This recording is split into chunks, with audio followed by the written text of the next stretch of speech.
Just once I'd like to come back and not find half of Canterlot in ruins. Well, at least the telescope was intact. I guess they didn't know what to do with it. Hey, Professor. Hope I'm not too late. Whoa, what happened here? The Storm King's goons happened. You? Ponyville Resistance. I started there, but was sent to get help from the Hive. By the time Ferrix could find enough changelings willing to fight and get us all to Canterlot, everything was over. Not that Ponyville saw too much action. Airships got in some cheap shots, but once we got one down, the rest just ran. You know, I keep having to hit distant observatories right before things get dicey. I wonder if that's deliberate. What do you mean? Well, if she wanted to, Celestia or possibly Luna could arrange for a schedule change. 3 times now there have been oddly sudden cancellations. But why do that? I don't know. I mean, I could speculate. Didn't you hear? Celestia apparently got caught completely flat-hooved this time. Seek help from the Queen of the Hippo! I have to admit, that doesn't look like the face of some pony who's in control.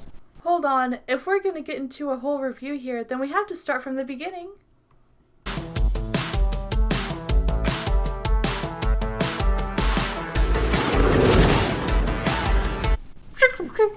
Whoa. If we play any more, we're gonna get content ID'd. Besides, there's sort of another beginning. In the magical land of Equestria, we have 4 powerful princesses. 1 for the day, 1 for the night, 1 for family, and then there's me. Twilight Sparkle, Princess of Friendship. It is my royal duty to make sure every pony feels like they belong. It's a lot to live up to. I mean, princess? No pressure. Luckily, I have amazing friends who are there for me no matter what. That's what I want for every pony. And I always believe that as long as I have my friends and a well-thought-out plan, I will be the princess every pony needs me to be. But some things, you just can't plan for.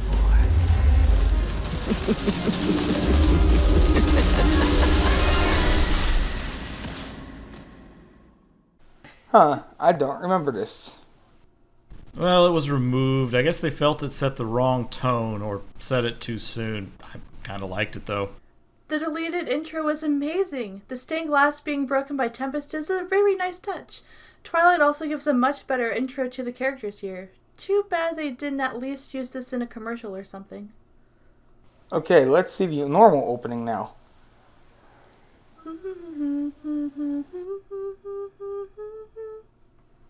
Wait a second. This song is, 36 years old? What's it doing in here? I don't know, but I want a full version.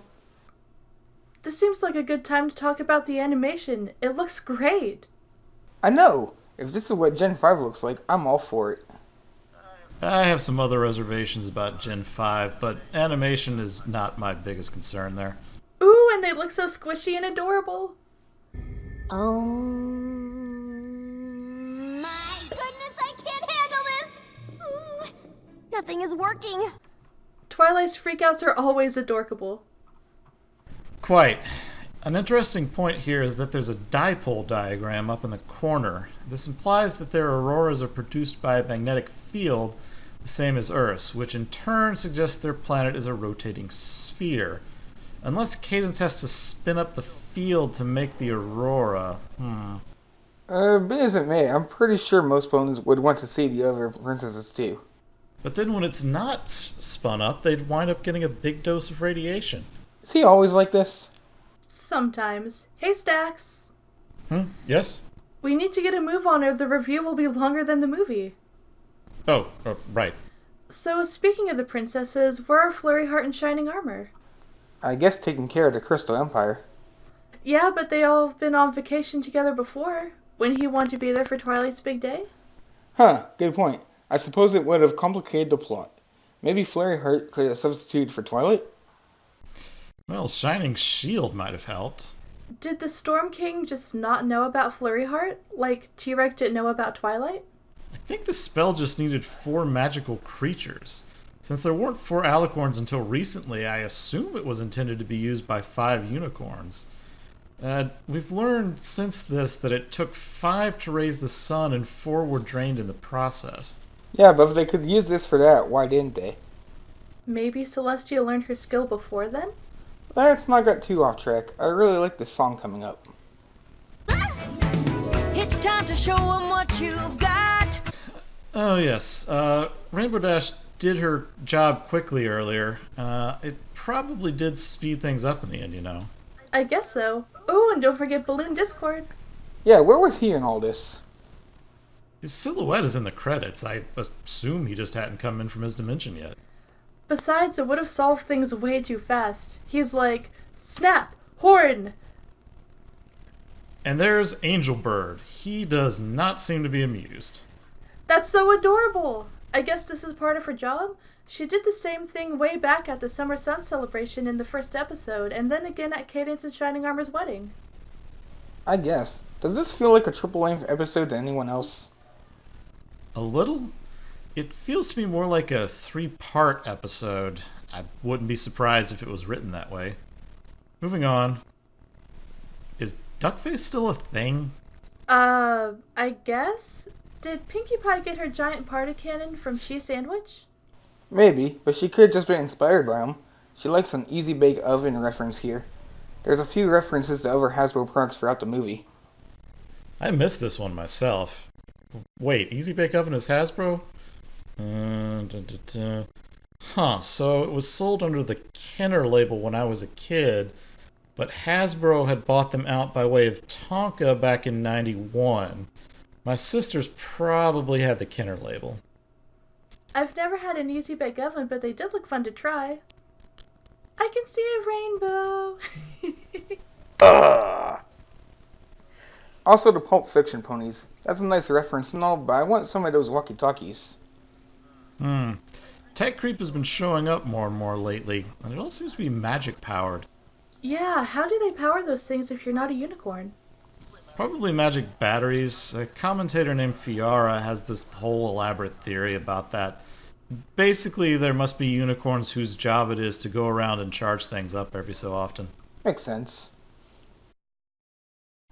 Brian, no! So the balloon guy gets a line? Party favor. And his balloon is probably named after the VA Brian Drummond. I like how the balloons have humanish names, and here's the first of many Anthro characters in this film. Grubber is just so pointless, though. I think he's supposed to be the comic relief. Maybe, but he barely shows up and doesn't really do much. Also, who advertises that they're evil? Seems pretty in character for the Storm King. I guess. The Storm King is kind of like a Hasbro CEO. A villain, but an ineffective one. Tempest is a great character, though. Yeah, but there's wasted potential there. She's name-dropped in Season 8, but she shows up, it's not for quite a while. And those Full Hood friends never do show up. This gets brought up a lot, but where are the guards? There's almost always at least 2 around Celestia. Yeah, or at least Shining Armor. I bet he'll be sleeping on a couch for a while. Unless he's back in the Crystal Empire. Regardless, Songbird Serenade is better guarded than the princesses in this one. Though, I suppose the other princesses are kind of like a guard. True, they are powerful, but it's not like the guards would be on the other side of Equestria. They shouldn't be any farther away than the palace in Platinum or Pegasi. Though they wouldn't be expecting those black and green orb things. What even are those? They came out of nowhere and can pierce Cadence's super shield in seconds. Is it Dark Crystal magic? Well, in the prequel comics, there's a MacGuffin called the Misfortune Malachite. The Storm King smashes it at the end, which leads me to think it was used in an earlier draft of the movie and then removed. It's the same color as the crystals here, so I suppose it must have been used to make them. That makes sense. Tempest only has 4 of these things, or she had a petrified Twilight later. The Storm King has at least 1 though, so who knows? Yeah, I could have done with some sort of hand wave on those. Also, why doesn't Celestia try to walk and talk, or fly and talk? It might not have helped, but she'd have been less of a sitting duck. Quack. And Derpy to the rescue! Maybe not intentionally. And she gets a line, I think. Also, according to the credits, she's called Muffin now, or more properly, a picture of a muffin. I like to call her the pony formerly known as Derpy, if anyone's old enough to understand that reference. Yeah, she was more effective than 3 of the 4 princesses. Cadence at least tried to do something. It didn't work, but still. You've got magic blast ponies. Use them. Oh, and here's a Hungry Hungry Hippos shout out. It was pretty subtle. I didn't even pick up on it the first time. I think everyone noticed that? Aw. Yeah, Hasbro isn't subtle in their advertisements. Buy our toys. Buy all our playsets and toys. Homestarrunner.com?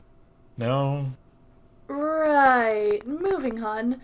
This is the first time we've seen outside Equestria since the Crystal Empire. They get there really quickly, too, even though a lot of places in Equestria require a train to get to. The map, at least with the movie, clears that up a little bit, actually.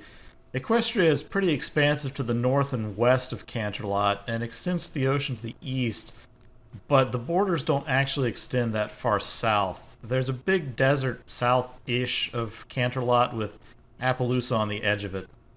I think you mean Appaloosa. Oh, and Griffstone and the Dragonlands aren't really part of Equestria. Oh, and I'm not sure if the jungle where the Rings of Scorchero were is part of it either. Okay, so there has been a lot of outside of Equestria. They didn't really point it out, though. Cell phone service in a bottle. Where does the staff thing come from? The prequel comics just kind of say that it exists. Staff of Secundus makes it sound like it's a reference to something, but I don't know what. Secundus would be second, as in the thing after first, but beyond that I'm clueless. And does it only work with equestrian magic? Offhand, I'd guess it will work with any type of magic you have 4 of, hence why they couldn't use it without 4 Alicorn princesses. Good thing they didn't know about Flurry Heart then.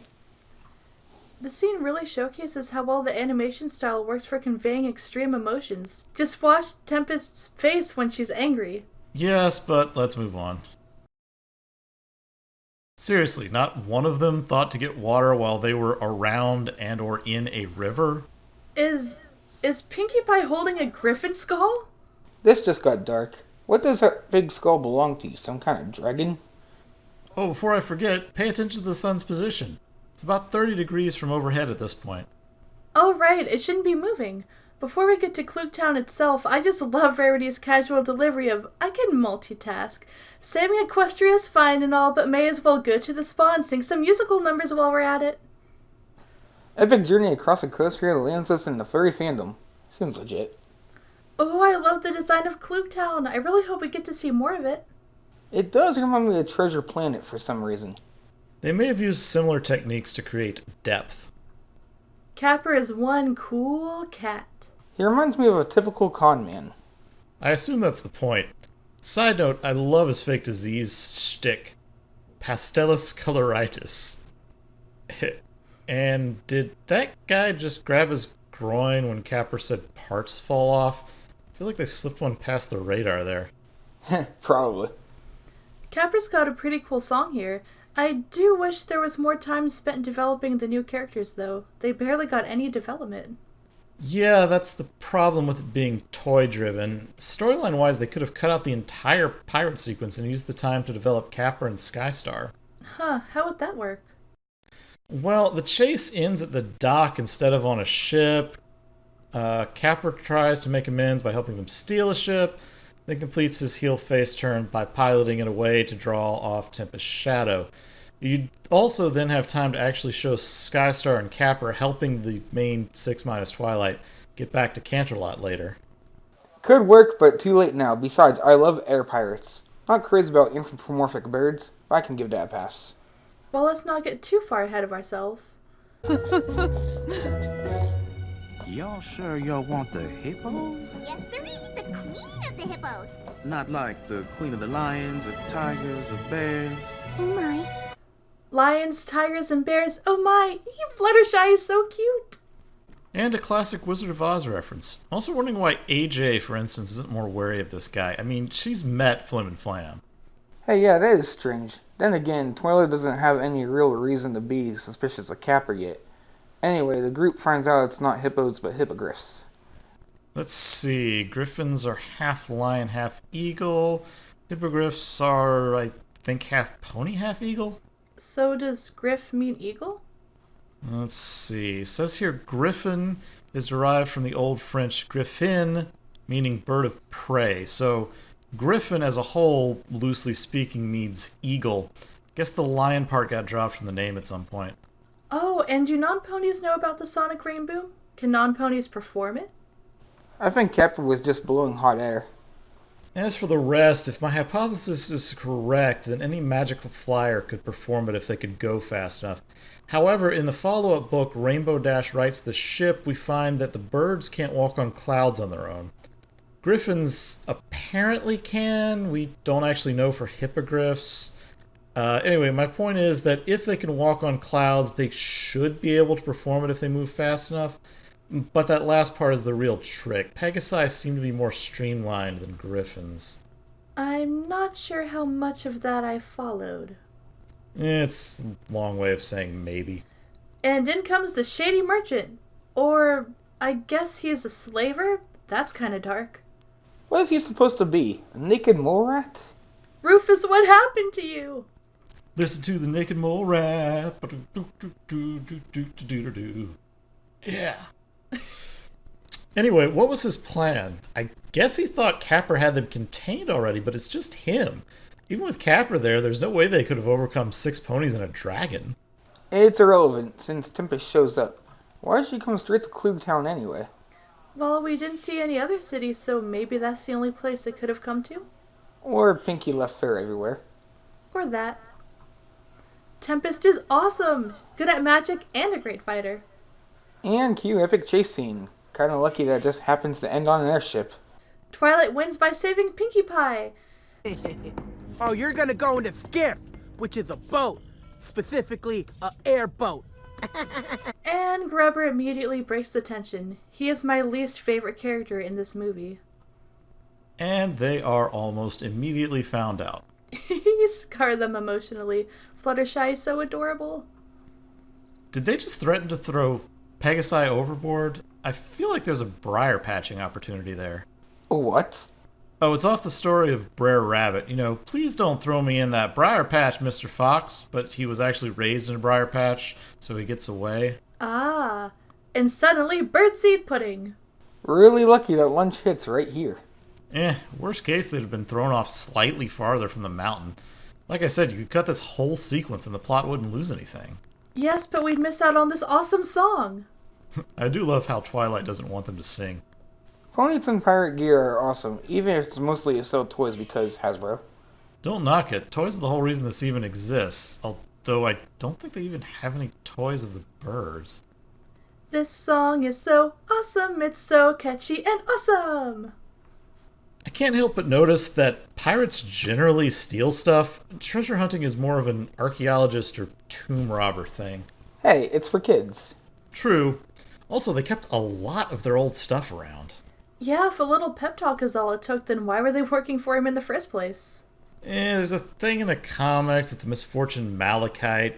My memory's fuzzy, but I think it was in exchange for him not destroying the ship, which isn't really much incentive. I mean, they're pirates. You'd think they'd just take his cargo and flee somewhere outside his control at the first opportunity. Depending on the timeline, that might be pretty much what they did. Clearly, they were afraid of him, but they did get over it fast. Maybe because they saw that there were others standing up to him. RD, I know you like showing off, but ever cross your mind that setting off a sonic rainbow, no matter how awesome that was, would alert Tempest to your location?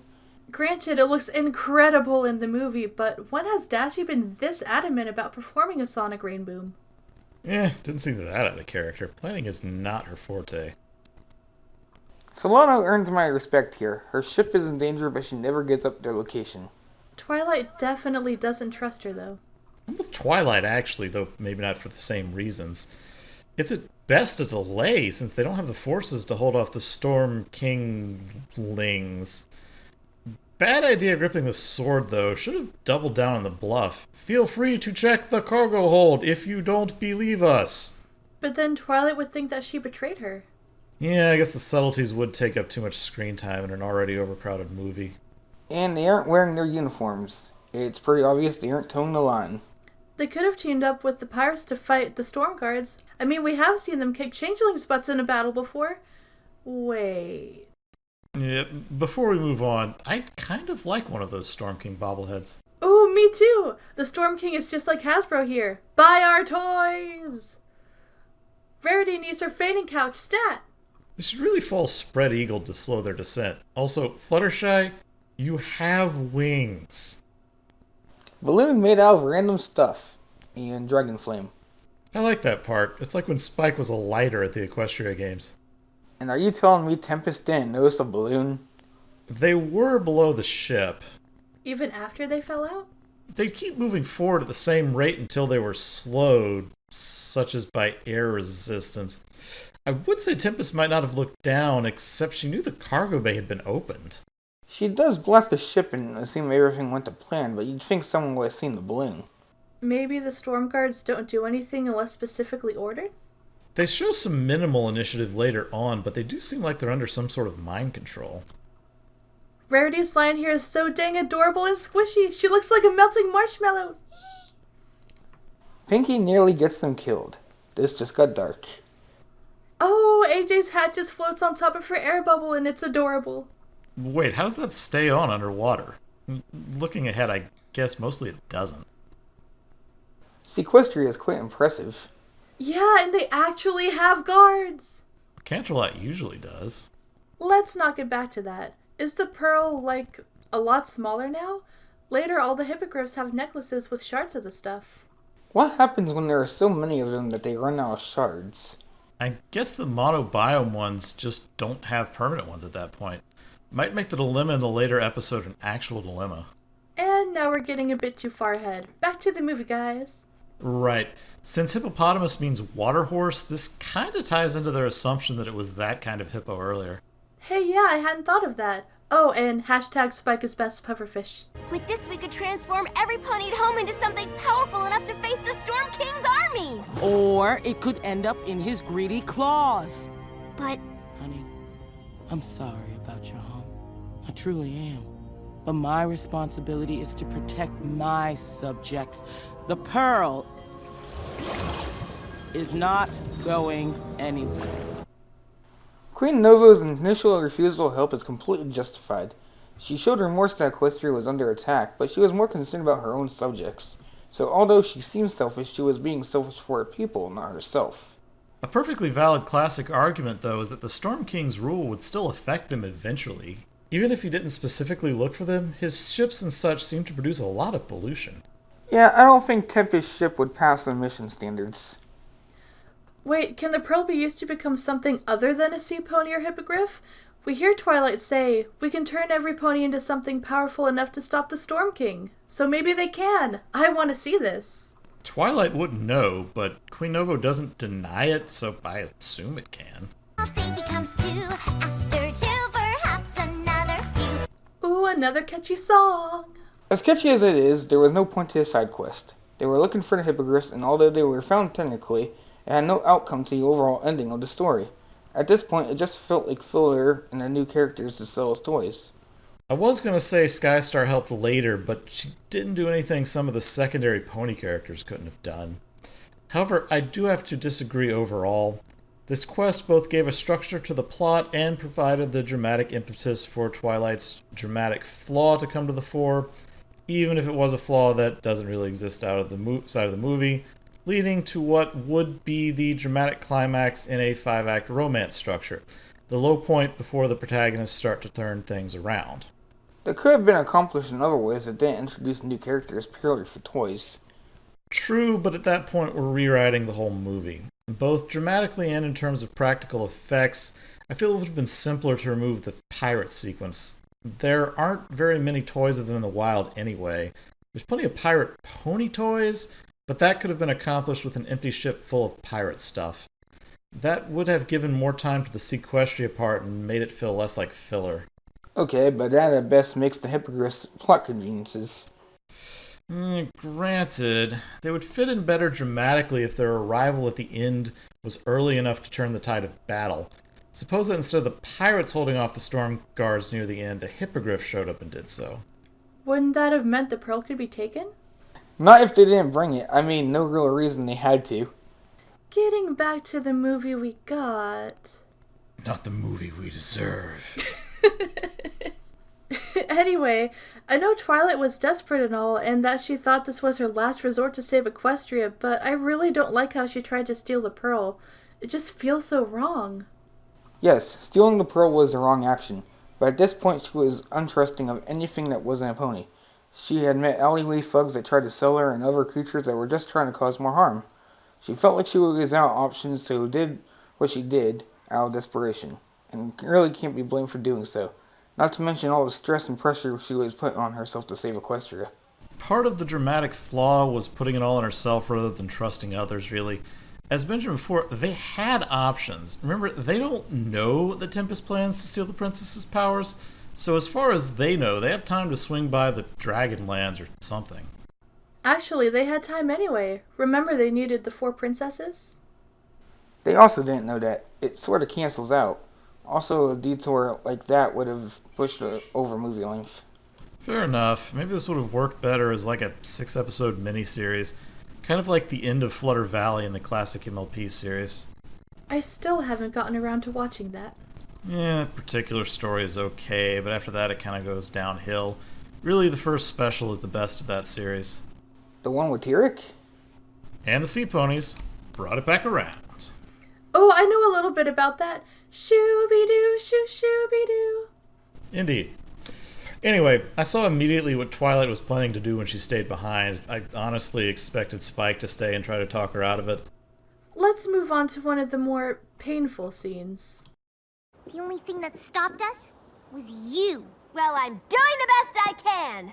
It's all on me. I'm the one Tempest wants. I'm the last princess. You're also the only one who doesn't trust her friends. Well, maybe I would have been better off without friends like you.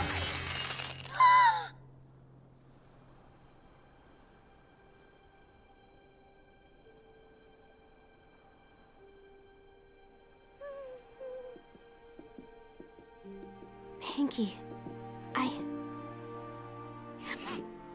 just can't talk to you right now.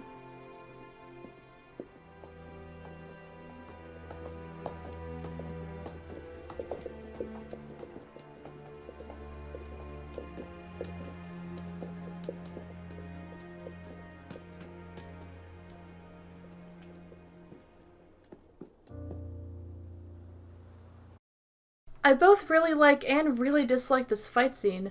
On one side, Twilight does prove a point. Her friends put every pony in great danger. Capper tried to sell them thanks to Rarity and Pinkie Pie trusting him, Rainbow almost got them caught by Tempest, and Equestria was still in danger after they took a few musical breaks. On the other side, Pinkie has a point too. They gained powerful allies, and Twilight was the only pony not trusting her friends and being generally unfriendly throughout the whole movie. Yeah, it was a bit out of character, IMO. And again, she was trying to do it for the right reasons, so you can't really fault her. Oh, and AJ and Fluttershy never actually messed up either, but they get lumped in, especially Fluttershy. Speaking of, I really don't like Twilight's line of, well, maybe I would have been better off without friends like you. Seriously? The princess of friendship would be better off without her friends? I know emotions were running high and she instantly regretted saying this, but Twilight wouldn't even be a princess without her friends. Pretty much all of Equestria would be doomed at this point too, thanks to all the villains taking over. And they all just leave. And as we see a bit later, they go so far away, so fast, that they're out of earshot when Twilight is captured. I honestly would have thought Applejack, Element of Honesty, or Rainbow Dash, Element of Loyalty, would have stayed behind long enough to say something to Twilight. At least I have expected AJ to say something like, maybe we all need to calm down, instead of the frankly hurtful, we can't be around you right now, or whatever it was. At least Spike is amazing in the scene. He's always been such a great friend to Twilight. I will give him props. I would have thought the others would have realized at seeing Twilight's face, though, that hurting Fluttershy's feelings had already shaken her out of her anger. Fluttershy is hard to stay mad at. Especially when she did nothing wrong. And quick capture! I guess it's a special cage, but yeah, she really doesn't put up a fight. Probably because she was depressed. At least it gets us to the amazing song, Open Up Your Eyes. I feel so bad for Tempest here. Her only friends at the time abandoned her because she was different, which made her turn her back on friendship and do everything she could to fix her broken horn, even if that meant working for the Storm King just to become whole again. This scene really showed how a simple desire could lead one down the wrong path.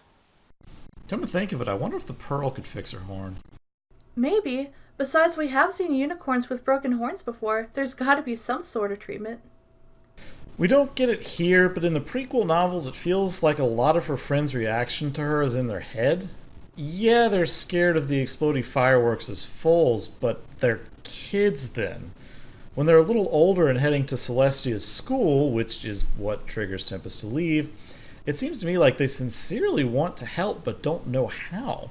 I have a theory, and even wrote a fanfic about it, that they went on to study magic regeneration and prosthetics. That could be interesting. Oh, and as someone pointed out to me, Tempest's shadow in this song always has a complete horn. That could be an animation error. Yes, but it would also be totally appropriate, given she can still use magic and even direct it to some degree. So, if she tried and she could do magic normally with a broken horn? Or close enough anyway. Think similar to how prosthetic legs can actually function better than natural ones these days. Friendship didn't fail me. I failed friendship. I failed friendship. So powerful and sad at the same time.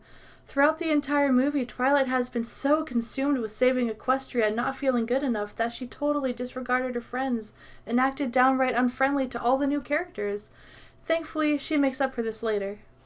And now towards the final showdown, but not before a cheesy speech from Capper. I love how even though the main five are upset with Twilight, they'll still do anything to save her. Now that's true friendship. Before we get too far along, though, look what the cat dragged in, himself. Rarity, you are awesome. As is AJ. Now don't get too excited, he's just talking about us. How did they find the ponies, though, especially with no ship? Well, they are birds. Honestly, it's like Tempest didn't even consider that when she blew up their ship. Or she did, because she didn't really want to hurt any pony if she didn't have to. Interesting possibility. Also, they're not really ponies. Oh, and Skystar is great. Well, anyone with Sky in their name is bound to be. People often wonder what the scene means. I think it's a reminder to Twilight of just how much has gone wrong. Songbird was supposed to be the main attraction at the festival, but now she's stuck in a cage. Just think back to the beginning of the movie where Twilight was trying to make sure everything for the festival went smoothly without a hitch. So much has changed since then. Also, she's a caged songbird. Is that a real-world Sia song she's singing? I'm not familiar with her discography. She does have one called Bird Set Free. Looks to be about escaping a toxic relationship. I'm not sure if this is part of that, though. It looks like the lyrics are actually from Rainbow. I think it's just that she's singing it sadly. Let's get this storm started! Ooh, hey, that's good. I should trademark that. Friendship and flowers and ponies and blue. Storm King steals the scene! Hey, that's good, I should trademark that. And friendship and flowers and ponies and blah. We quote these lines in our conversations all the time for fun. I'd have rather seen more of him than some of the other new characters. Agreed. And coming up, we have a Trojan cake. Grubber ruins the mood, but this does trigger a sequence where the main six and some of the new characters are put to good use. Capper fast-tracks their way in. Subduing defenseless pastel ponies cakes? Capper, you are awesome. Fluttershy's best therapist confirmed. And the most adorable. Pinky is insane. Which we already knew. And the others get their bits over time. AJ is last, I think, using her lasso near the end. Also, holy crap, death by Spike. He actually did something awesome. Spike is best flamethrower! So we see here that ponies can take these guys down when it's about 2-on-1. And there are a lot more ponies than guards. I feel like the movie could have been them organizing a resistance rather than the random toyetic new species. Gotta sell them toys, bro. Oh, and random aside, it appears to be evening here prior to the Storm King using the staff. Time-wise, it feels like maybe 2 days have passed, unless they spent a really long time in the desert. And we never got a real night. So the sun does seem to be moving, but slowly. That might make sense if it has, what's it called, inertia? And also friction, but that's a discussion for another time. It feels like the Storm King did that without knowing it would activate it. He doesn't seem especially bright. Who cares about your dinky little unicorn horn? And the betrayal! Tempest's realization after the fact she was being used is a turning point in her character. She realizes that power isn't everything and sides with Twilight in the end. Twilight saving Tempest shows her the true magic of friendship. The implication seems to be that he never could have fixed her horn, though I'd have liked that to be more explicit. One could get the impression that he could and just didn't want to. A smarter move than most of what he does, though he failed to consider what would happen when she found out. Case in point, easily getting distracted while causing danger for everyone around him. Smart enough to build an empire, though. Yay, Twilight and friendship saved the day! And Tempest. Tempest's sacrifice to stop the crystal orb from freezing the others shows what she's turned into as a character, and why she's so cool as both a villain and a reformed character. Since they didn't just do this earlier, I have a suspicion they only had 5 of those orbs. Tempest was willing to sacrifice herself to save her new friends. What a great face turn.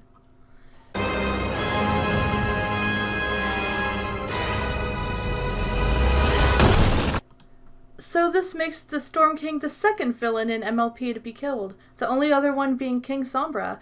This really is a rarity.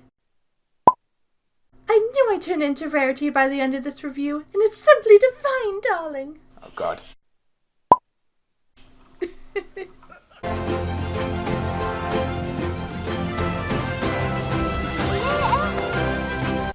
As the magic is restored to Equestria, we are reminded that Derpy is best princess because she was turned to crystal at the very beginning. This scene is beautiful. No words to describe it. It's just so incredibly well done. But how did they know that it would do that? It's even specifically upside down to reverse the effect, which makes sense, but how would she know to do that? Tempest presumably knew, but she didn't tell Twilight that. Honestly, a single line there would have avoided this awkward question. And why would it reverse the petrification of the pony formerly known as Derpy, spelled with the picture of a muffin? That's a good question, actually. I mean, I don't want her to stay a stone, but I guess they could have shown her taken care of separately during the closing montage. Who knows? Before I forget, Songbird says all in one piece, cut the Storm King being a pile of crystal shards. I want to see more of Novo and Celestia. How did they become friends? I also want to see more of the Queen of the Hippos we see in the credits. And she is surprisingly graceful for her size. Nice call, Pinky. And wait, who is this random male pony with Christmas lights as his cutie mark? Does anyone know his name? I really like his design. He is framed like he's someone we should know.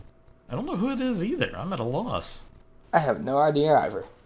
Well, moving on. Even though Tempest's horn is still broken, she can still create something spectacular with it. Great message. And Pinkie Pie is definitely right. Fizzlepop Berry Twist is the best name ever. Fizzlepop Berry Twist is the best name ever, period. Yeah, but in the Season 8 opener, Twilight still calls her Tempest, while Rarity can't think of her name. The latter is dramatic convenience. Not sure about the first part. Where were Trixie and Starlight in this movie, other than in the background and in the credits? Starlight could have especially come in handy with her crazy powerful magic. Or Discord, although he could have just been in his dimension until later. Starlight was even there at the start, so she has no excuse. Yeah, I missed that the first time through, so I thought maybe she was in the Equestria Girls world during this time, based on the end of the Mirror Magic special. Anyway, now for a few other fun bits. I kind of wish they'd had a Gummy as himself gag, but these are good. Twilight gets her Elaine from Seinfeld-esque dance. They sweep stuff off the edge of the screen. There's even a bit where the guards try to put the Storm King back together. Would that work? Doubt it. And Grover shows up one more time during the credits. He is just so pointless. And a little bonus at the end, Celestia against the Sun. It's not a Marvel tag, but it's kind of nice. Anyway, final thoughts. This was an overall well-done animated adventure featuring our favorite pastel colored equines. The story was nicely told even at a quickened pace. The only real gripe I have is the pacing. Things happened really quick and you had to pay attention or you were likely to miss something. I had to rewatch a few times to get everything out of it. But this movie's strong point was the animation. The colors, the style, the subtle facial expressions, it was amazing. And if this is the style we can expect from the future, then I am on board. The soundtrack left something to be desired, but it had songs I like more than others, so it was worth it. In the end, I would recommend this movie to anyone looking for a Disney-esque telling of My Little Pony, brony or non-brony alike. All in all, I really like this movie. It's fun and charming and makes for a night gateway for a larger audience to get to know the characters that we bronies already know and love. The songs are incredible, and leaving Equestria introduces a whole new world of possibilities to explore in Season 8. I love all the new characters they introduced, especially Tempest. The whole movie feels like a love letter to the fandom, similarly to the 100th episode. It's a feel-good movie that hits all the typical MLP notes of reforming a villain, but that's definitely not a bad thing here. That being said, this movie isn't without its problems. The pacing is really bad at times and it feels really, really rushed, especially while meeting the new characters. I feel like the movie needed an extra 30 to 45 minutes to really flesh everything out better.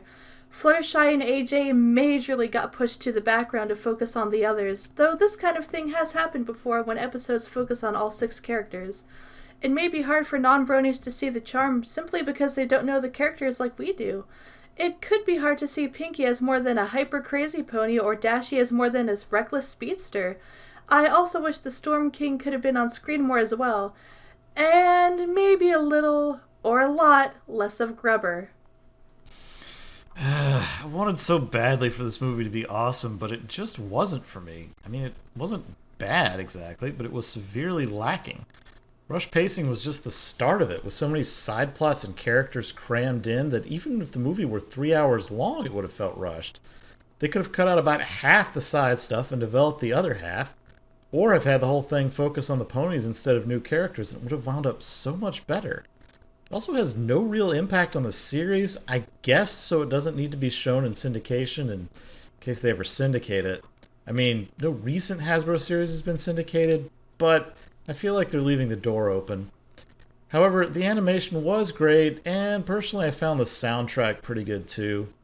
I don't know, it's a kids animated movie. It's like a 7 out of 10 on a school test with scale with 7 as average. But MLP has set such high standards that as an MLP movie it hits 4 or maybe even 3 out of 10. That's better than Princess Spike, which is my low-end benchmark. But it fails to rise to the level of even an average episode. Okay, I think that wraps things up. Anyone want to go out on a song? I'm in for the right song. Sky? Well, we do have time for one small thing.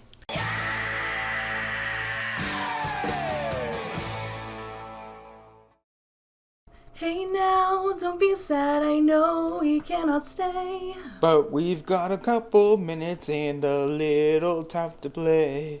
I know you have important things, so it's okay, just go.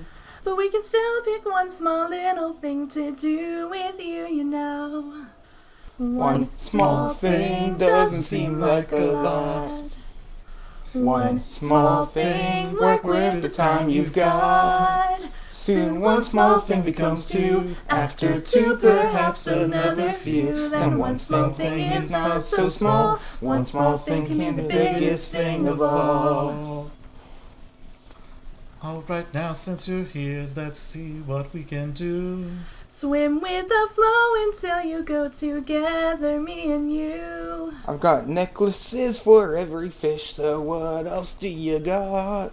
Well, we could play the bubble fish, you'll like this one a lot. One small thing, it's a good place to start. Just one small thing, one small thing. We don't seem so far apart, don't seem apart. No, one small thing leads to more. It's so much more than there was before. Just one small thing and you will see the start of something big for you and me. So many things and everything until our time is done. There's one small thing for each and every one. One small thing, so much we can create. You and me, we started something great. It's so amazing, look around at all the happy sights and sounds. Small thing is big, it's true. You did did it this all all for for us. us. I just wish there was one small thing, an extra special kind of thing that we could do for you. One small thing.